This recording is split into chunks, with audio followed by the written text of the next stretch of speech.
Hello, I am Sonal Dixit here. Today we are going to start with the photosynthesis.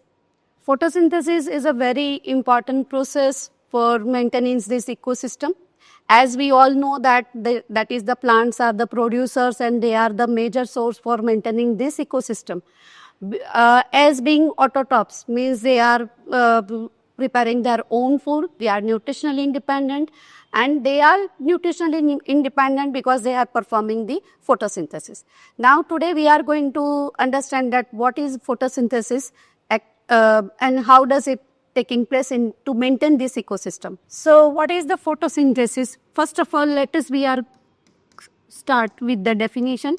पहले definition पढ़ते हैं कि definition क्या है.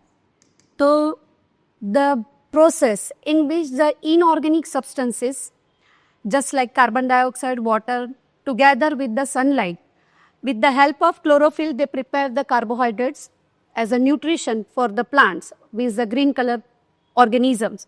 That process is known as photosynthesis. यानी raw material जो है उसमें क्या है, कार्बन डाइऑक्साइड है, वाटर है और वो सनलाइट के प्रेजेंस में. ये प्रोसेस सिर्फ प्रेजेंट होता है, ये सिर्फ एग्जिस्ट करता है सिर्फ और सिर्फ सनलाइट में, डे लाइट में. And that is why means this process is having sunlight as essential element. यानी sunlight के बगैर photosynthesis नहीं होगा.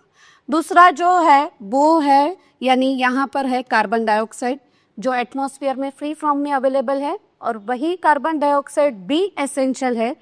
और तीसरा जो एलिमेंट है वो है वाटर, यानी वो वाटर जो प्लांट्स को बाहर से मिलता है. तो ये यानी it is naturally available in this ecosystem. Carbon dioxide is also there in this atmosphere and water that is the plant is obtaining from the soil. So these are the three basic components means which are essential for the plants to perform photosynthesis, and along with that we are also having the most important part is the chlorophyll.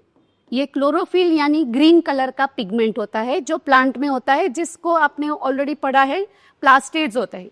Plant cell में plastids होते हैं. Plastids के भी 2 to 3 components है, जैसे chloroplast है जिसमें chlorophyll होता है, ल्यूकोप्लास्ट है जो कलरलेस प्लास्टिड है जो सिर्फ फूड स्टोरेज का काम करता है. तो ये जो क्लोरोफिल है वो क्लोरोफिल फोटोसिंथेसिस का काम करता है और वो ग्रीन कलर का होता है. अभी ये तीनों और विद क्लोरोफिल मिला के ये फोटोसिंथेसिस करते हैं, लेकिन इसमें से जो जनरेट होता है वो होता है कार्बोहाइड्रेट. यानी कार्बोहाइड्रेट यानी C6H12O6 जिसका मॉलिक्यूलर फॉर्मूला है C6H12O6 जिसको हम जनरली बोलते हैं ग्लूकोज. यानी this is glucose, this is the molecular formula of glucose. यानी ये फोटोसिंथेसिस का मेजर प्रोडक्ट है. और उसके अलावा जो सबसे ज़रूरी इकोसिस्टम को बैलेंस करने के लिए है वो हम सब के लिए है, वो है O2 यानी ऑक्सीजन, जो हम सभी जानते हैं जिसको लाइफ गैसेस कहा जाता है, और वो है ऑक्सीजन O2. वो उसका बाई प्रोडक्ट है. फोटोसिंथेसिस का बाई प्रोडक्ट ऑक्सीजन रहता है. तो अभी ये सिंपल एक्सप्लेनेशन हुआ रिगार्डिंग द फोटोसिंथेसिस. अभी उसको डिटेल में पढ़ते हैं कि एक्चुअली फोटोसिंथेसिस कैसे अकर करते, कैसे एग्जीक्यूट होता है, कैसे प्लांट उसको परफॉर्म करते हैं. फोटोसिंथेसिस ये जो दिखाई देता है, जो हम समझ रहे हैं, वो इतना इजी प्रोसेस नहीं है. ये बहुत कॉम्प्लेक्स प्रोसेस है. Plant takes lot of time and efficiently effectively perform the photosynthesis during the daylight. Right now let us see in detail. So the first step is the first step, that is there are several stages in the photosynthesis, that is the absorption of sunlight. So absorption of sunlight. Sunlight is made up of large number of molecules, namely photon. So photon जो है वो sunlight के ही छोटे छोटे particles है, जो छोटे छोटे पार्टिकल्स को फोटोन कहते हैं, जो कंबाइनली यूनाइटेडली जब कंबाइन होते हैं तब वो एक बीम बनाते हैं, एक रे बनाते हैं, और some more rays of light that is called the bunches of rays means that is called the beam of light. And this way the sunlight is means the composed of several kinds of the photons. Now That's why the term that is called photosynthesis, we are understanding the term that is called photosynthesis. Now here, the photon means the absorption of some sunlight in the form of the photons. These photons are very minute microparticles of the sunlight. They are capable to agitate, they are capable to excite the chlorophyll molecule. तो ये जो photon का काम है, ये photon का काम होता है यानी क्लोरोफिल के साथ. तो यहाँ जो ये क्लोरोफिल है वो उसका एक्साइटेशन होता है because of this absorption of this sunlight, and because of that means due to this excitement, this chlorophyll and combined form of photon, they release electrons. Means they release these electrons which are very important stage of this photosynthesis. Now these electrons are sent for the electron transport system. Means here these electrons are sent for the electron transport system, and this electron transport system utilize, or this they are utilizing these electrons for the reduction of the water into hydrogen and oxygen, right? So this ETC, that means electron transport system, that is used for the reduction of water. Reduction of water is taking place, and then we are getting these two products of this reduction of water, that is hydrogen and oxygen.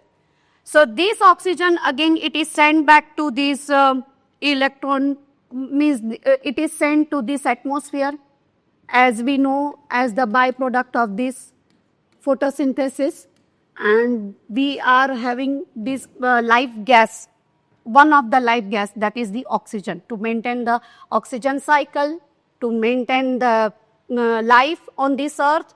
Even the aquatic organisms are also getting this oxygen in the dissolved form, right? So that is the oxygen. As a byproduct it is sent to the atmosphere. But now here the remaining hydrogen, this hydrogen is utilized for the reduction of NADP. So what is NADP? That is in short we can say that ये NADP है क्या? तो ये NADP जो है वो phosphate molecules का एक ग्रुप है कि जो सिर्फ बैठा रहेगा, जो सिर्फ अपने लिए बैठा रहेगा, जब तक हाइड्रोजन नहीं आता वो बैठा ही है, कुछ नहीं करेगा. लेकिन ये हाइड्रोजन, जैसे ही हाइड्रोजन यहाँ आया, ये पूरा रिड्यूस हो जाएगा और वो बनेगा reduce NADPH2, right? That is reduce NADP is converted to reduce NADPH2. उसको कहते हैं reduce NADPH2, which plays very very very important role to convert this carbon dioxide into glucose, right? So ultimately this is, roughly you can understand, this is the process of photosynthesis. So here means we are getting this, the major molecule, that is the glucose, that is C6H12O6, but that is called as the carbohydrate as well. Means this is the main, ये जो है वो plant का उसका food है, उसका nutrition है, जो प्लांट हमेशा उसमें से लेता है. बहुत सारी फिजियोलॉजिकल एक्टिविटीज जो प्लांट की बॉडी में भी चल रही है, चलती रहती है दिन और रात, वो इस ग्लूकोज एनर्जी उसको सप्लाई करता रहता है, ग्लूकोज में से ही एनर्जी मिलती रहती है. तो ये जो भी है, ये पूरी प्रोसेस जैसे मैंने पहले भी बताया कि ये इतनी सिंपल नहीं है.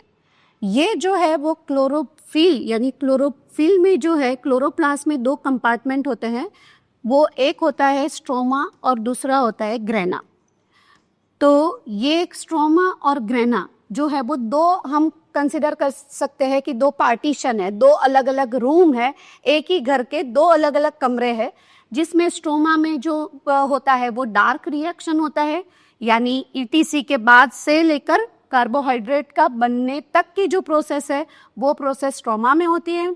ग्रेना में जो है वो क्लोरोफिल के एक्साइटमेंट से लेकर इलेक्ट्रॉन के रिलीज होने तक की प्रोसेस, और इलेक्ट्रॉन के रिलीज होने तक यानी जो ईटीसी में इलेक्ट्रॉन गया, ईटीसी से उसने इलेक्ट्रॉन को रिलीज किया, और वो इलेक्ट्रॉन का सप्लाई जो है वो वाटर को रिडक्शन के लिए यूज करता रहा। तो वो जो प्रोसेस है वो होती है ग्रेना में, जिसको हम लाइट प्रोसेस कहते हैं।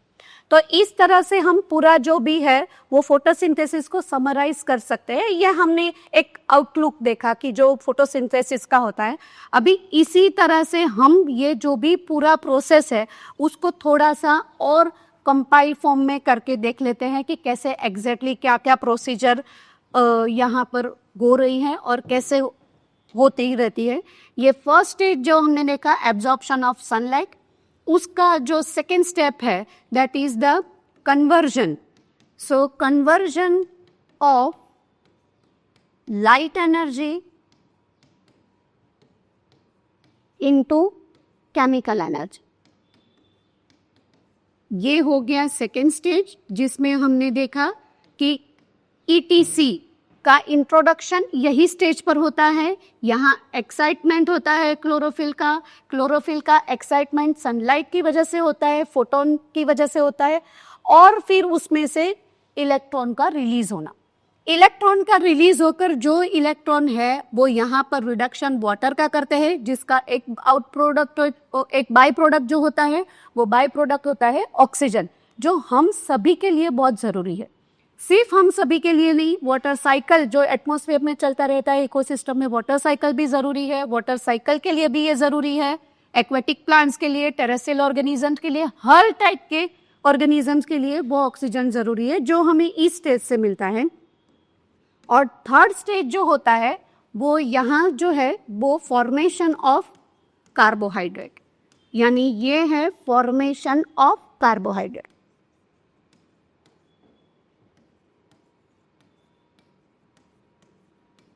तो ये 3 स्टेज में पूरी जो ये कॉम्प्लेक्स प्रोसेस है उसको हमने सेग्रीगेट किया है, हमने उसको पार्ट वाइज डिवाइड कर दिया है कि पहला पार्ट है absorption of sunlight, second part है conversion of light energy into chemical energy, and third stage है फॉर्मेशन ऑफ कार्बोहाइड्रेट। तो ये हो गया, ये पार्ट हो गया जो है डार्क प्रोसेस में आएगा, और ये जो दोनों पार्ट है वो आएंगे लाइट प्रोसेस। ये होंगे स्ट्रोमा में, ये होंगे ग्रेना, ये स्टेप होगा ग्रेना। अभी इस पर से हम जो है वो एक केमिकल इक्वेशन जो कार्बोहाइड्रेट के लिए, जो कार्बोहाइड्रेट का इक्वेशन कहा जाता है वो देखते हैं। तो यहाँ पर है 6CO2 plus 12H2O gives chlorophyll, and here it is sunlight. In the presence of sunlight and chlorophyll, the product is C6H12O6 plus 6O2 plus 6H2O. Clear? And that is here, means this is the byproduct of the photosynthesis, and this is the major product of the photosynthesis, which we consider as the glucose. Okay, so now you can clearly see that this is the equation, chemical equation of photosynthesis, that is 6CO2 plus 12H2O in the presence of sunlight and chlorophyll. We are obtaining glucose C6H12O6 plus 6O2 plus 6H2O. Okay, इसका detail flow chart हमने बनाया है। अगर आपको interest है तो आप comment में SD लिख दीजिए, हम आपको वो फ्लो चार्ट प्रोवाइड करेंगे, उसकी लिंक प्रोवाइड कर देंगे। हम ऐसी और वीडियोस लाते रहेंगे, तो सब्सक्राइब करना मत भूलिए। Thank you.